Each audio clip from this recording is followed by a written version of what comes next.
నేను మార్నింగ్ వాక్కి దాదాపు వెళ్ళట్లేదు, వెళ్ళను కూడా. ఈ మధ్య వెళ్తున్నాను వాకింగ్కి. దేనికోసం అంటే రమణ కోసం వెళ్తున్నాను. గాంధీనగర్, చుట్టుగుంట, కృష్ణకి అన్ని తిరుగుతున్నా, ఎక్కడ కనపడట్లేదు. అయితే ఒక రమణని పంపించేసి ఇంకో రమణ వచ్చారు. అంతకుముందు ఒక రమణ ఉన్నాడు.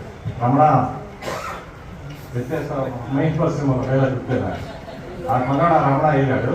ఇప్పుడు ఈ రమణ వచ్చాడు. ఈ రమణ ఇంకా చాలా కాలం ఉంటాడు, రమణ వచ్చేదాకా ఉంటాడు రమణ. ఇంకా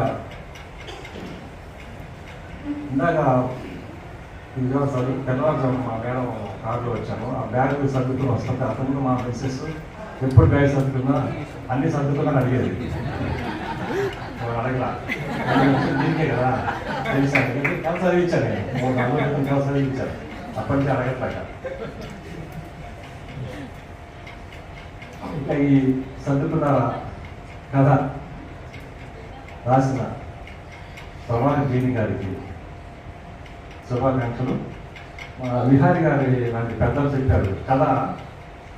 రైల్వే స్టేషన్ ప్లాట్ఫామ్ మీద రైలు వెళ్ళక ముందు ఉన్న పరిస్థితికి, రైలు వెళ్ళిపోయిన తర్వాత ఉండే వాతావరణానికి తేడా కనిపించాలని. కథ కూడా అంతే. కథ చదివిన తర్వాత వెళ్ళక ముందున్న వాతావరణం, కథ చదివిన తర్వాత వెళ్ళిపోయిన వాతావరణం అలా ఉంటే అది మంచి కదా అని చెప్పారు. విహారి గారు ఎవరు అది చదివాను నేను. అది చదివిన తర్వాత ఏం జరిగింది, నేను అంతకుముందు చెప్పానుగా కథ చదివిన తర్వాత నేను రమణ చదువుతున్నాను. నేను రాగా మార్పు తెచ్చింది కాబట్టి మంచి కదా.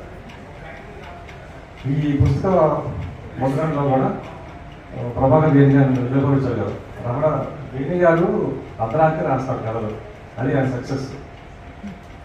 కలిగి పడుతున్నారు 10 గంటల దగ్గర నుంచి 3 గంటలు రాస్తారు, మనం 3 నుంచి 6 దాకా పడుతుంటారు. ఈ మధ్యలో నేను పడితే కానీ ఆయన పడితే నాకు వేరేదు వేసేసి 16 పేజీలో ఆ వాక్యంలో 2 అంటారు. అయిపోయింది కదా.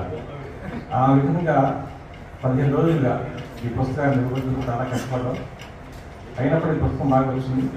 ఇక్కడ ఉన్న వాళ్ళందరూ ఎవరు తెలియదు కానీ అందరూ నాకు తెలిసిపోతుంది. ఇప్పుడు తెలిసిపోతారు ఎవరు ఫోటోస్ మాత్రం నా దగ్గర ఉన్నాయి. ధన్యవాదాలు.